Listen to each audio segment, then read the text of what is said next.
আসসালামু আলাইকুম ওয়া রাহমাতুল্লাহি ওয়া বারাকাতুহু। আপনারা সবাই কেমন আছেন? ভালো লাগার অনুভূতি এবং আজকের এই রহমাতুল লিল আলামিন প্রোগ্রাম নিঃসন্দেহে আমাদের প্রেরণা যোগাবে। প্রিয় সভাপতি, আয়োজিত এই আজকে এই প্রোগ্রামের সম্মানিত প্রধান অতিথি হিসাবে থাকার কথা রয়েছে অধ্যাপক doctor Mohammad Shamsul Arifin sir, vice chancellor ইসলামী আরবি বিশ্ববিদ্যালয়, অন্যান্য অতিথিবৃন্দ, আমার সামনে শিল্পীবৃন্দ এবং প্রিয় দর্শক শ্রোতা ভাই ও বোন, আমি একটা বিষয়ের উপরে কথা বলার জন্য পরামর্শ পেয়েছি সম্মানিত সভাপতি মুকুল ভাইয়ের কাছ থেকে। ভিন্ন ধর্মাবলম্বীদের অধিকার ও রাসূল সাল্লাল্লাহু আলাইহি ওয়াসাল্লাম।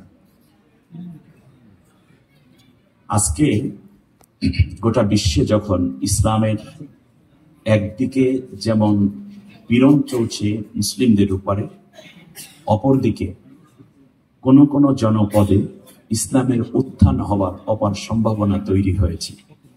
তার মধ্যে জুলাই আগস্টের আন্দোলনের পর বাংলাদেশ ইসলামী ভূমিতে মুসলিম অধ্যুষিত এই জনপদে কোরআনের পতাকা উড্ডীন করার সর্বোচ্চ উর্বর ভূমিতে পরিণত হয়েছে। শহীদের রক্তস্নাত এই জনপদে কিছু অমুসলিম ভাই বোনও রয়েছেন একেবারে সর্বোচ্চ পর্যায়ে আল্লাহ তাআলাকে অস্বীকারী। কিন্তু এই মুহূর্তে রাসূল সাল্লাল্লাহু আলাইহি ওয়াসাল্লামের দিক নির্দেশনা কি, এটা বোঝানোর জন্য আমাদেরকে প্রথমে কোরআনের কাছে যেতে হবে। রাসূল সাল্লাল্লাহু আলাইহি ওয়াসাল্লামের চরিত্র, মাধুর্য, মেজাজ কেমন, এটা আল্লাহ তাআলা বর্ণনা করেছেন সূরা নিসা আয়াত নম্বর ৭৯, ৫ নম্বর পারা, ৪ নম্বর সূরা। আল্লাহ তাআলা বলছেন, ওয়া আরসালনাকা লিন-নাসি রাসূলা ওয়া কাফা বিল্লাহি শাহীদা। অর্থ হচ্ছে, রসুল, আমি আপনাকে সমগ্র মানব জাতির জন্য রসুল করে প্রেরণ করেছি, আর এই ব্যাপারে সাক্ষী হিসাবে আমি আল্লাহই যথেষ্ট। সুবহানাল্লাহি ওয়া বিহামদিহি। খুব বড় মনের হতে হবে।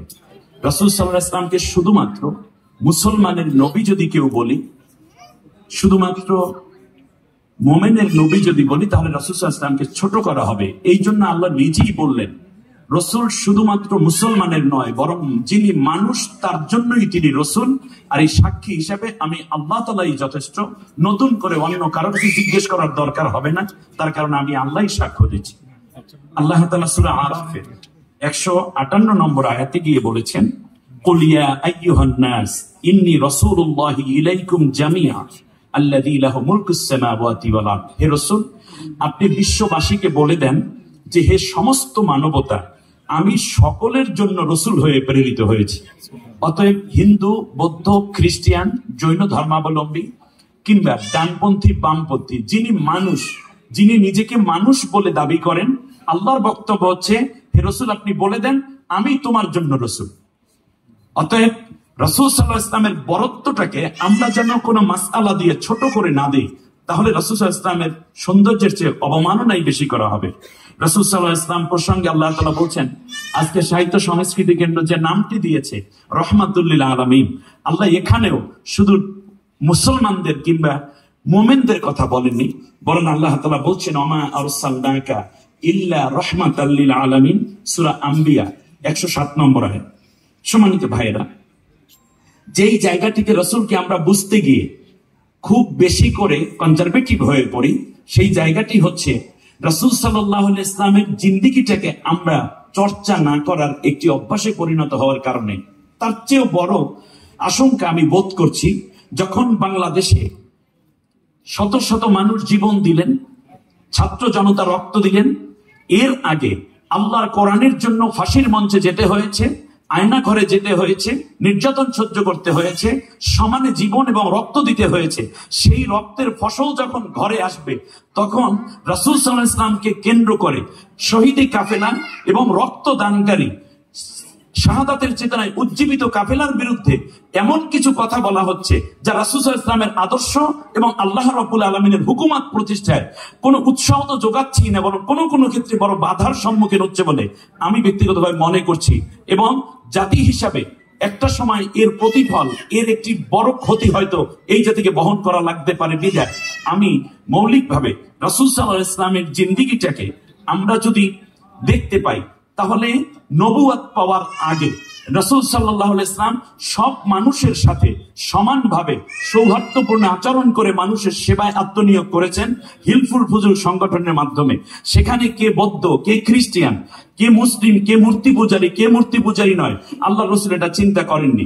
দ্বিতীয় হচ্ছে নবুয়ত পাওয়ার পরে, নবুয়ত পাওয়ার পর রাসূল সাল্লাল্লাহু আলাইহি ওয়াসাল্লাম 13 বছর কোরআনের দাওয়াত দিয়েছেন এমন একটি ময়দানে, যেই ময়দানে রাসূল সাল্লাল্লাহু আলাইহি ওয়াসাল্লাম শিশুবেলায় যেমন হালিমাতুল সাদিয়া রাদিয়াল্লাহু তাআলা আনহার দুধ পান করেছেন, তখন তো তিনি মুমিনা ছিলেন না।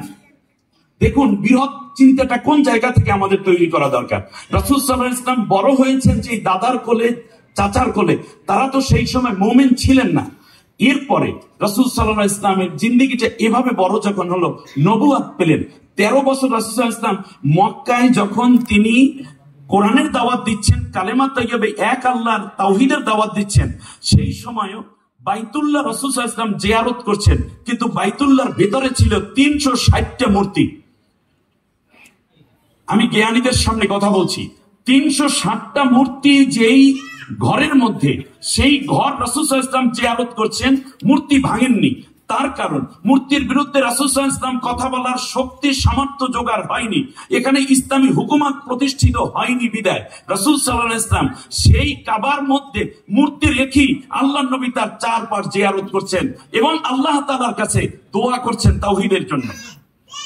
গেল এখানে সেই জায়গাটিতে যদি আমরা চলে আসি, সেখানে রাসূল সাল্লাল্লাহু আলাইহি ওয়াসাল্লামের আসহাবে আজমাইন যারা, তারাও ঠিক ওই মূর্তি ভেতরে রেখেই রাসূলের নেতৃত্বে তাওয়াফ করতেন।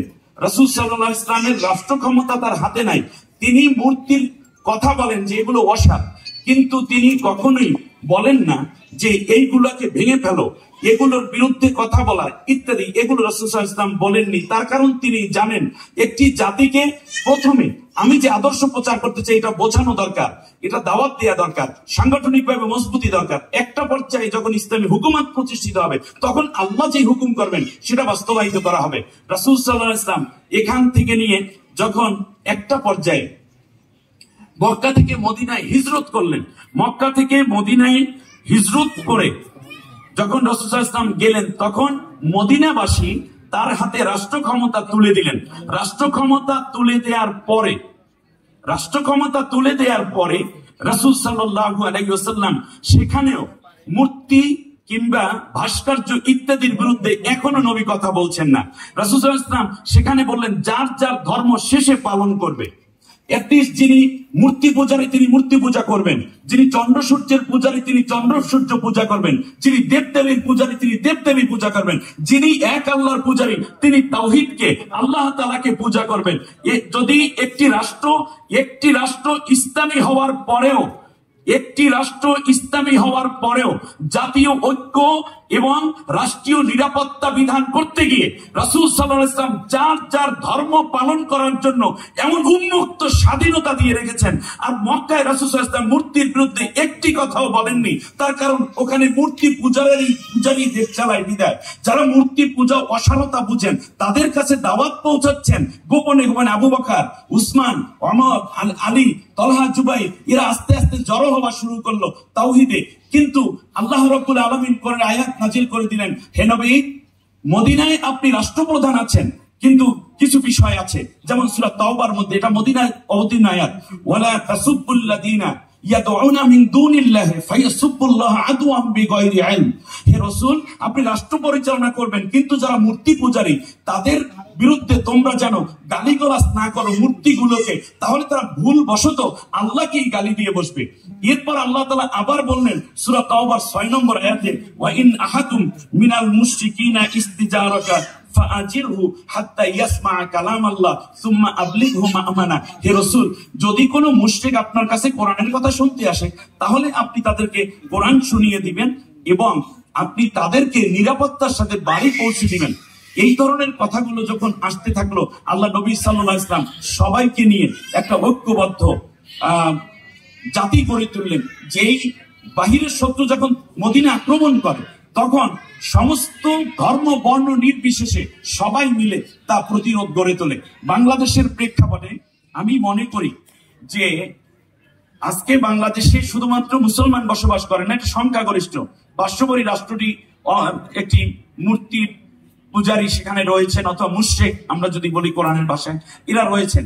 কিন্তু এখানে যদি আমরা একটা বিষয় খেয়াল করি, তাহলে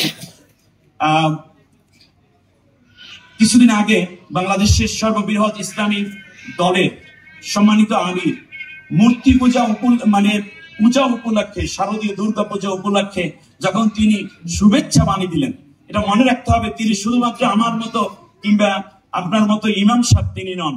তিনি একটি রাজনৈতিক দলের প্রধান ব্যক্তি, যিনি সমস্ত জাতির নেতৃত্বকে কেন্দ্র করে তার বক্তব্য তিনি দিয়েছিলেন। আমি একটা ছোট্ট ঘটনা বলে শেষ করছি। আমি কেন আসতে দেরি হলো তাতে আমার মুকুল ভাই আমার পক্ষ থেকে বলে দিয়েছেন, জাযাকাল্লাহ, আল্লাহ আপনাকে সম্মানিত। কারণ জ্যামের কারণে আসতে পারিনি, এটা আমি খুব উৎকণ্ঠিত ছিলাম। যাই হোক, হযরত ওমর রাদিয়াল্লাহু তাআলা আনহুর শাসনামল, এটাই আমার একটি ছোট্ট ঘটনা, আপনারা অনেকে জানেন।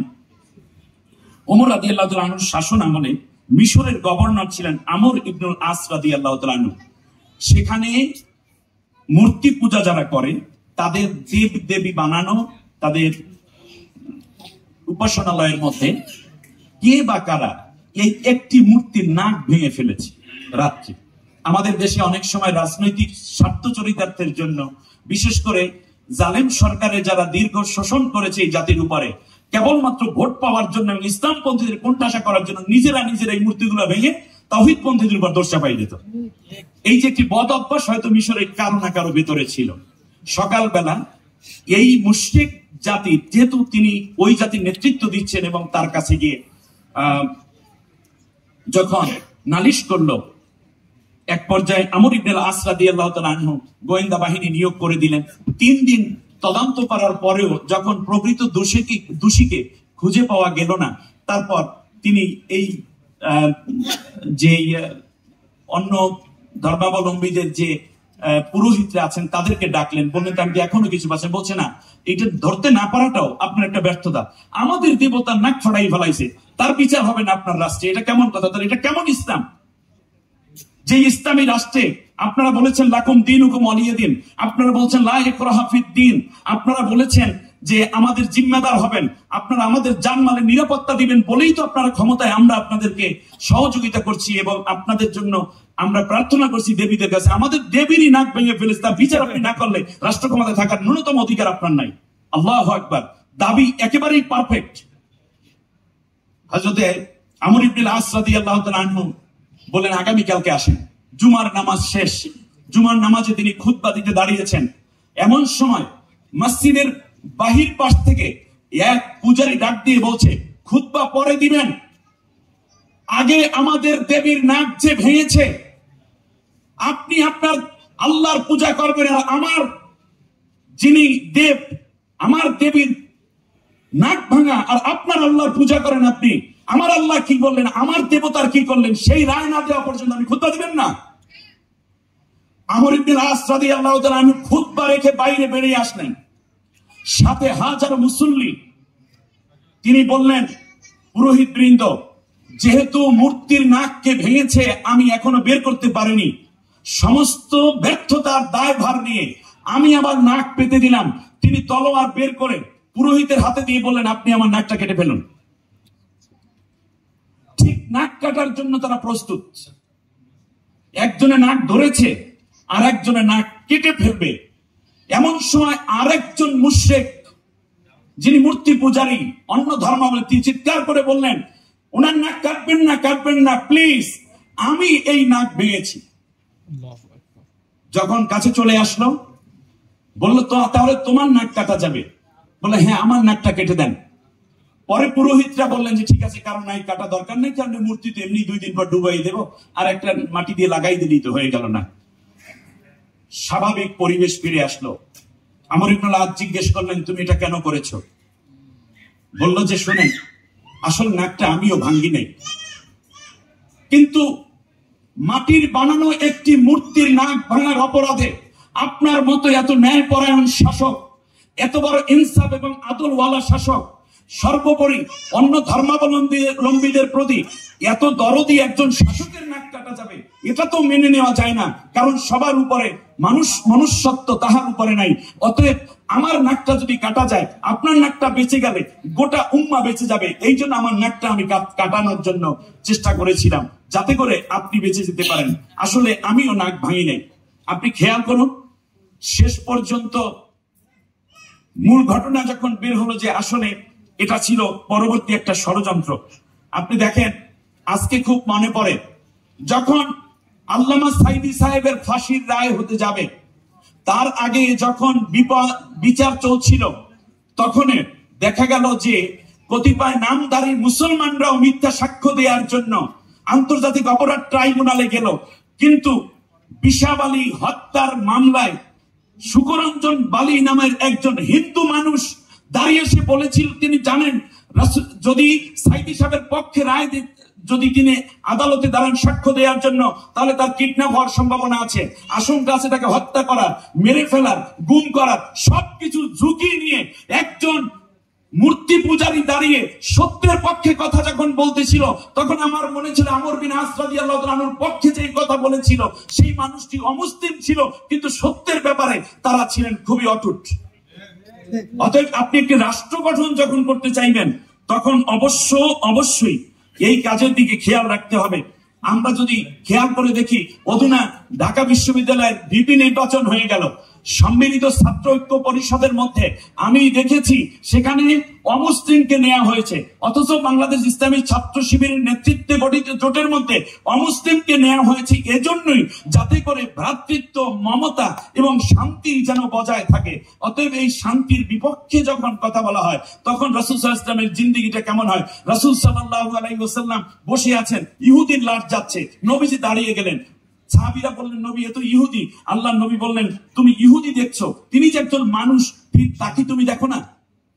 ইসলাম তো হুদাল্লিন নাস। আমি শেষ কথাটা এভাবে বলতে চাই, মুসলমানগণ শাসন করেছে মুঘল সাম্রাজ্য থেকে নিয়ে মোহাম্মদ বিন কাসিমের যেই সিন্ধু অভিযানের পর থেকে নিয়ে প্রায় 750 বছর এই ভারতীয় একজন হিন্দুদের মূর্তি ভাঙা হয়নি, কারো মন্দির ভাঙা হয়নি, কোন হিন্দু বা অমুসলিম নারীর আঁচল ধরে টান দেওয়া হয়নি। জিনা, ধর্ষণ, ব্যভিচারের কথা চিন্তাও তো করা যায় না। তার কারণ আল্লাহ রাব্বুল আলামিনের কোরআনের এই আয়াতগুলো। নবীজি বলেছেন, মান আদা জিম্মিয়ান ফানা খাসমু ওয়া মান কুনতু খাসমু খাসামতু ইয়াউমাল কিয়ামা। যদি একটি মুসলিম অধ্যুষিত শাসিত রাষ্ট্রে অমুসলিমদের উপর কেউ যদি অত্যাচার করে, শাসকের বিরুদ্ধে, আমি মুহাম্মদুর রাসূলুল্লাহ কিয়ামতের দিন মামলা দায়ের করব আল্লাহর কাছে ওই মুসলমানের বিরুদ্ধে। রাসূল সাল্লাল্লাহু আলাইহি ওয়াসাল্লামের কাছে বিচার নিয়ে আসা হলো, একজন ইহুদি আর একজন মুসলমান নবীর রায়টা মেনে নিতে পারেনি, ইহুদি মেনে নিয়েছে। তখন আল্লাহ তাআলা বললেন, ফালা ওয়া রাব্বিকা লা ইউমিনুনা হাত্তা ইউহাক্কিমুকা ফিমা শাজারা বাইনাহুম। সে রাসূল, যদি তোমার বিধান তারা মেনে না নিতে পারে, তাহলে মনে রাখবা আমি কসম খেয়ে বললাম সে তো মুসলমানই হয়নি। পরবর্তী ওমর রাদিয়াল্লাহু তাআলা এই মুসলমানের ধার কেটে ফেলেছে, কিন্তু রায়টা ইহুদির পক্ষে চলে গেল। এর দ্বারা বোঝা যায়, যদি একটি কল্যাণ রাষ্ট্র এবং ইসলামী রাষ্ট্র হয়, তাহলেই কেবল মুসলমানদের পাশাপাশি অমুসলিম ভাই বোনেরাও সমান অধিকার পাবে। দুঃখজনক ভাবে দেখা যায় যে এত 700-800 বছর পর্যন্ত মুসলমানরা শাসন করলো, ব্রিটিশদের পরে এই 100 বছরও হয়নি। এর মধ্যে বাবরি মসজিদ ভেঙেছে হিন্দু ভাইয়েরা, হিন্দু শাসকরা, অন্যান্য মসজিদ ভেঙেছে, মুসলমানদেরকে হত্যা করেছে। আমাদের এই ছোট্ট বাংলাদেশে বর্তমান প্রেক্ষাপটে সেটা হচ্ছে আমরা সৌহার্দ্যপূর্ণ আচরণ করব। এখনো ইসলাম ক্ষমতায় আসে নাই। যদি ইসলামী দল ক্ষমতায় আসে, বাংলাদেশ যদি কোরআনের রাষ্ট্র হয়, তারপরে কি ব্যবস্থা নিবে সেই প্যাটার্ন নবী বলেছেন, এর আগে কি প্যাটার্ন সেটা বলেছে। অতএব যারা ফতোয়া দিয়ে মানুষের মধ্যে এই ধরনের সম্প্রীতি, ভালোবাসা এবং আমাদের সহাবস্থানকে বাধাগ্রস্ত করতে চান, আমি তাদের কাছে বিনয়ের সাথে অনুরোধ করব, আপনার শরীরের সব অঙ্গ চুল কেটে ফেলা হয়, কিন্তু চুল ছাড়া তো আপনাকে সুন্দর দেখাবে না। নখ প্রয়োজনে কাটতে হয়, কিন্তু নখ তো কাঁচাটা কাটতে হয় না, অতিরিক্তটা কাটতে হয়। সুতরাং ইসলামের যে প্যাটার্ন আছে, ইসলামের যে সৌন্দর্য আছে, তাই হচ্ছে সবাইকে নিয়ে থাকা, সবাইকে একত্রে থাকা, এটাই ইসলামের সৌন্দর্য। এবং আজকের এই প্রোগ্রাম মূলত সেই দাবি করে। আমি চাই এই প্রোগ্রাম আরো বড় হোক। মুকুল ভাইয়ের কাছে আমার দাবি এবং সাহিত্য সংস্কৃতি কেন্দ্রের কাছে আমার অনুরোধ থাকবে, এত ছোট হল রুমে হবে না, কারণ বাইরে অনেক লোক দাঁড়িয়ে আছে। আমরা শিল্পীদের গান শুনতে চাই, কারণ বিপ্লবের জন্য গান দরকার। অপরদিকে আরো সৌন্দর্য মণ্ডিত করার জন্য বড় হল রুম নেন, আরো বড় টাইম নেন, যাতে করে আমরা বেশি বেশি করে উপভোগ করতে পারি। প্রয়োজনে সাহিত্য সংস্কৃতি কেন্দ্রের মধ্যে শিল্পীদের মধ্যে অমুসলিম শিল্পীও থাকবে, তারা গান গাইবে, দেশের গান গাইবে, এতে কোনো অসুবিধা নাই। ইসলামের ঈমান আছে বলি আমি অমুসলিমকে সম্মান করব, নবীর উম্মত বলি আমি আমার প্রতিবেশী অমুসলিমকে জানমালের নিরাপত্তা বিধান করব। আল্লাহ রাব্বুল আলামিন রাসূল সাল্লাল্লাহু আলাইহি ওয়াসাল্লামের আদর্শের আলোকে যেন সব ধর্মের মানুষ আমরা যেন মিলেমিশে বসবাস করে বাংলাদেশকে স্বাধীনতা সার্বভৌমত্ব রক্ষা করে আমরা যেন উন্নত একটি রাষ্ট্রে পরিণত করতে পারি। সকলের মেধা, যোগ্যতা, ঈমান এবং পরস্পরের শ্রদ্ধাবোধ রেখে আল্লাহ যেন আমাদেরকে চলার তৌফিক দান করেন। বহিঃশত্রু থেকে আল্লাহ যেন আমাদেরকে নিরাপত্তার জন্য ঐক্যবদ্ধভাবে কাজ করার তৌফিক দেন। সকলের প্রতি আন্তরিক কৃতজ্ঞতা, বিশেষ করে আয়োজক এবং সাহিত্য সংস্কৃতির সভাপতি সম্মানিত মুকুল ভাই সহ সকলের প্রতি আন্তরিক দোয়া চেয়ে আমার কথা শেষ করছি। আসসালামু আলাইকুম।